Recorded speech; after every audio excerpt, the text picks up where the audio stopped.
Dear students, I am Gurpreet. We are continue with the corporate account chapter 1 books of accounts and share capital. ਅਸੀਂ ਆ ਗਏ ਸੀ division of share capital ਤੇ। ਠੀਕ ਹੈ, no trading concern can run without capital. ਬਿਲਕੁਲ ਜੀ, ਕੋਈ ਵੀ ਹੁਣ ਅਸੀਂ ਟ੍ਰੇਡ ਕਰਨਾ ਹੈ ਤਾਂ ਜੇ ਸਾਡੇ ਕੋਲ ਪੈਸਾ ਹੀ ਨਹੀਂ ਤਾਂ ਅਸੀਂ ਟ੍ਰੇਡ ਕਿਵੇਂ ਕਰਾਂਗੇ। ਠੀਕ ਹੈ, the capital of a company also the capital of company known as a share capital.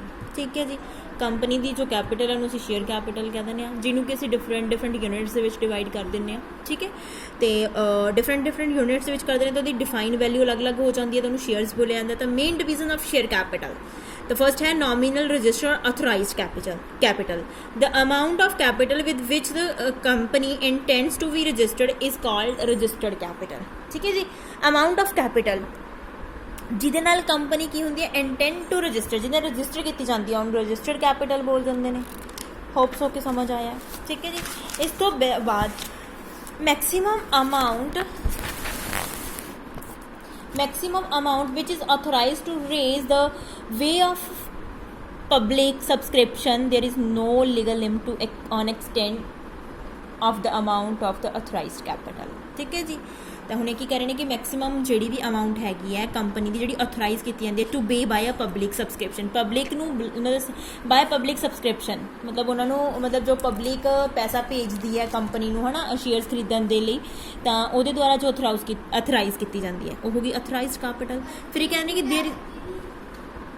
there is no legal limit on extend the amount to the authorized capital। ਤਾਂ ਇਹਦੀ ਕੋਈ ਐਸਾ ਲਿਮਿਟ ਨਹੀਂ ਹੈ। ਇਸ਼ੂਡ ਕੈਪੀਟਲ ਕਿਹੜੀ ਹੁੰਦੀ ਹੈ, ਇਹ ਆਥੋਰਾਈਜ਼ਡ ਕੈਪੀਟਲ ਦਾ ਹੀ ਪਾਰਟ ਹੁੰਦਾ ਹੈ ਜਿਹੜੀ ਕਿ ਆਫਰ ਕੀਤੀ ਜਾਂਦੀ ਹੈ ਪਬਲਿਕ ਨੂੰ ਫਾਰ ਸਬਸਕ੍ਰਿਪਸ਼ਨ ਦੇ ਲਈ, ਉਹਨੂੰ ਇਸ਼ੂਡ ਕੈਪੀਟਲ ਬੋਲਦੇ ਨੇ। ਸਬਸਕ੍ਰਾਈਬਡ ਕੈਪੀਟਲ ਇਹ ਇਸ਼ੂਡ ਕੈਪੀਟਲ ਦਾ ਪਾਰਟ ਹੁੰਦੀ ਹੈ। ਦੇਖੋ ਹੁਣ ਕੀ ਕੀਤੀਆਂ ਨੇ, ਜਿੰਨੀਆਂ ਐਪਲੀਕੇਸ਼ਨਸ ਰਿਸੀਵ ਕੀਤੀਆਂ ਗਈਆਂ ਨੇ ਪਬਲਿਕ ਦੁਆਰਾ ਉਹ ਸਬਸਕ੍ਰਿਪਸ਼ਨ ਕੈਪੀਟਲ। ਇਸ਼ੂਡ ਮਤਲਬ ਮੰਨ ਲਓ ਮੈਨੇ 100 ਸ਼ੇਅਰ ਇਸ਼ੂ ਕਰਤੇ ਤਾਂ ਉਹ ਮੇਰੀ ਕੀ ਹੋਗੀ ਇਸ਼ੂਡ ਕੈਪੀਟਲ ਵੀ, ਮਤਲਬ ਮੈਨੇ 100 ਸ਼ੇਅਰ 100 ਦੇ ਹਿਸਾਬ ਨਾਲ ਕਰਤੇ।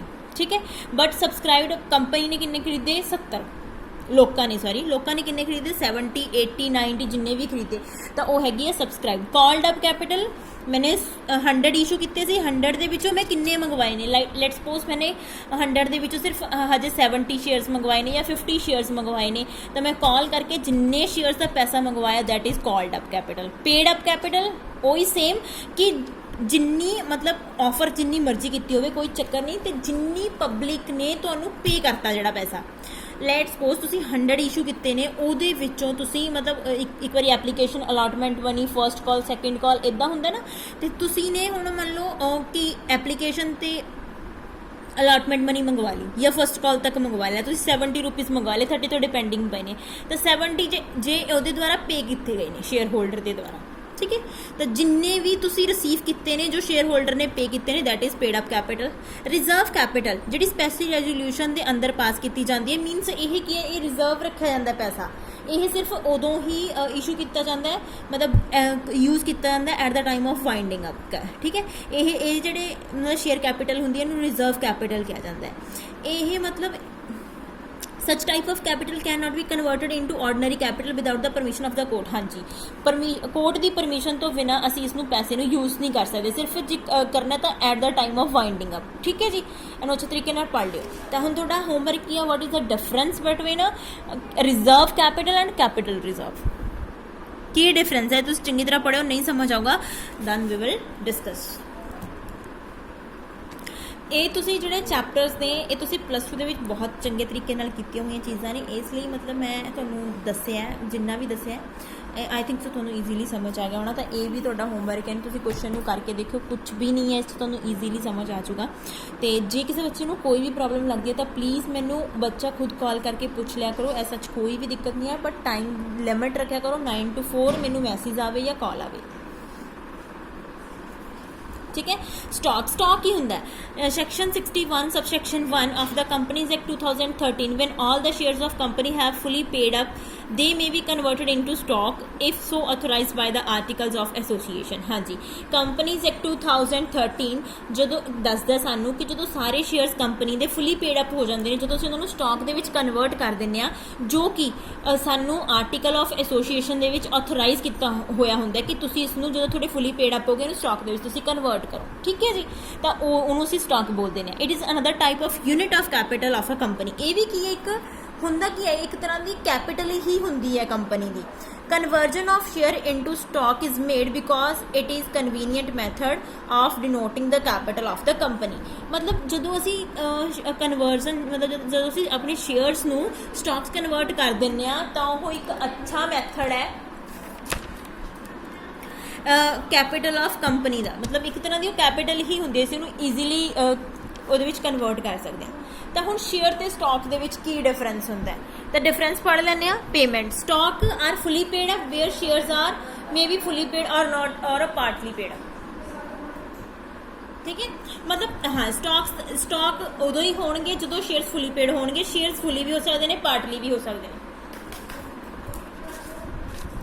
ਇਸ਼ੂ ਸ਼ੇਅਰਸ ਨੂੰ ਅਸੀਂ ਇਸ਼ੂ ਕਰ ਸਕਦੇ ਹਾਂ when a company is incorporated but stock can not be issued. ਹਾਂਜੀ, ਸ਼ੇਅਰ ਨੂੰ ਅਸੀਂ ਈਜ਼ੀਲੀ ਕੀ ਕਰ ਸਕਦੇ ਹਾਂ, ਇਸ਼ੂ ਕਰ ਸਕਦੇ ਹਾਂ, ਬਟ ਸਟਾਕ ਨੂੰ ਅਸੀਂ ਇਸ਼ੂ ਨਹੀਂ ਕਰ ਸਕਦੇ। Only fully paid up shares can be converted into stock. ਜਦੋਂ ਇਹ ਸ਼ੇਅਰਸ ਫੁਲੀ ਪੇਡ ਹੋ ਜਾਂਦੇ ਨੇ ਉਦੋਂ ਹੀ ਅਸੀਂ ਸਟਾਕ 'ਚ ਕਨਵਰਟ ਕਰਦੇ ਹਾਂ। ਟ੍ਰਾਂਸਫਰੇਬਿਲਿਟੀ ਸਟਾਕ ਕਨਵੀਨੀਅੰਟ ਮੈਥਡ ਹੈ ਟ੍ਰਾਂਸਫਰਿੰਗ ਦਾ because it can issue transfer in fraction parts where share can not be divided below the face value of the shares. ਹਾਂਜੀ, ਸਟਾਕ ਨੂੰ ਅਸੀਂ ਟ੍ਰਾਂਸਫਰ ਕਰ ਸਕਦੇ ਹਾਂ ਉਹ ਵਾਲੇ ਸ਼ੇਅਰਸ ਨੂੰ, ਅਤੇ ਸ਼ੇਅਰਸ ਨੂੰ ਅਸੀਂ ਨਹੀਂ ਡਿਵਾਈਡ ਕਰ ਸਕਦੇ। ਕਿਉਂ ਨਹੀਂ ਕਰ ਸਕਦੇ? ਇਹਨਾਂ ਨੇ ਸਾਨੂੰ ਰੀਜ਼ਨ ਦਿੱਤਾ ਕਿਉਂਕਿ ਇਹ ਫੁਲੀ ਪੇਡ ਅਪ ਹੁੰਦੇ ਨੇ ਤਾਂ ਅਸੀਂ ਇਹਨੂੰ ਟ੍ਰਾਂਸਫਰ ਵੀ ਕਰ ਸਕਦੇ ਹਾਂ ਫ੍ਰੈਕਸ਼ਨਲ ਪਾਰਟਸ ਦੇ ਵਿੱਚ, ਬਟ ਸ਼ੇਅਰ ਨੂੰ ਨਹੀਂ ਕਰ ਸਕਦੇ ਕਿਉਂਕਿ ਉਹਨਾਂ ਦੀ ਆਪਣੀ ਇੱਕ ਫੇਸ ਵੈਲਿਊ ਹੁੰਦੀ ਹੈ ਹਰ ਸ਼ੇਅਰ ਦੀ। ਨੰਬਰਿੰਗ ਸਟਾਕ ਦੀ ਕੋਈ ਨੰਬਰ ਨਹੀਂ ਹੁੰਦਾ, ਸ਼ੇਅਰਸ ਸੀਰੀਅਲ ਨੰਬਰ ਹੁੰਦੇ ਨੇ। Nominal value shares are of a equally nominal value but stocks may be divided into unequal amounts। समझ आ गया? Registration and transfer shares are always registered but not transferable by mere delivery, but stock may be registered or unregistered or unregistered stock can be transferred by a mere delivery। हाँ जी, shares की है हमेशा registered होंगे ने ते not transferable होंगे ने ਬਾਈ mayor ਡੀਲੀ, but stock ਕੀ ਹੁੰਦਾ ਹੈ ਰਜਿਸਟਰਡ ਵੀ ਹੋ ਸਕਦਾ, ਅਨਰਜਿਸਟਰਡ ਵੀ ਹੋ ਸਕਦਾ। ਤਾਂ ਜਿਹੜਾ ਅਨਰਜਿਸਟਰਡ ਸਟਾਕ ਹੈ ਉਹਨੂੰ ਅਸੀਂ ਟ੍ਰਾਂਸਫਰ ਕਰ ਸਕਦੇ ਹਾਂ by mere delivery. Denomination shares are generally of equal denomination but stocks may be unequal amount। ਜਿਹੜੀ shares ਦੀ denomination ਹੈ ਉਹ ਬਿਲਕੁਲ equal ਹੁੰਦੀ ਹੈ, dividation equal ਹੁੰਦੀ ਹੈ, but ਇਹਨਾਂ ਦੀ equal ਨਹੀਂ ਹੁੰਦੀ। Types of share is your homework, ਕਿਉਂਕਿ ਤੁਸੀਂ +2 ਬਹੁਤ ਅੱਛੇ ਤਰੀਕੇ ਨਾਲ ਕੀਤਾ ਹੈ, ਕੋਈ ਗੱਲ ਨਹੀਂ, ਆਪਾਂ ਡਿਸਕਸ ਕਰਾਂਗੇ। ਮੈਂ ਮਤਲਬ ਕੱਲ੍ਹ ਨੂੰ ਸ਼ਾਇਦ ਮੈਂ ਤੁਹਾਡੀ ਜ਼ੂਮ ਕਲਾਸ ਦੇਵਾਂ ਤਾਂ ਮੈਂ ਉਹਦੇ ਵਿੱਚ ਤੁਹਾਨੂੰ ਪੁੱਛੂੰਗੀ ਇਹ ਸਾਰੀਆਂ ਚੀਜ਼ਾਂ। ਅੱਜ ਲਈ ਇੰਨਾ ਹੀ ਇਨਫ ਹੈ, ਮਿਲਦੇ ਹਾਂ ਕੱਲ੍ਹ ਨਵੀਂ ਵੀਡੀਓ ਨਾਲ।